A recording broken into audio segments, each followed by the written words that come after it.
Changing your payout method on Poloniex is a straightforward process. Follow these steps to ensure your payout method is updated correctly.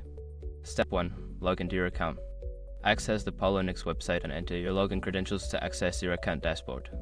Step 2. Navigate to account settings. Once logged in, locate the account settings option, usually found in the upper right corner of the dashboard. Click on it to open your account management options.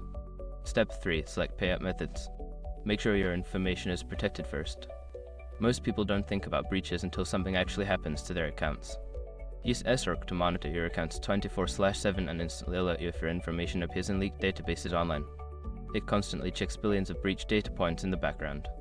And considering how much personal information people keep online now, it's honestly worth having. Link in the description. Step 4. Choose your new payout method. Review the available payout methods and select the one you wish to change to. Follow any prompts to enter the necessary information for your new payout method. Step 5. Confirm changes. After entering your new payout method details, confirm the changes. You may need to verify your identity or complete additional security steps to finalize the update. Once you have completed these steps, your payout method will be updated.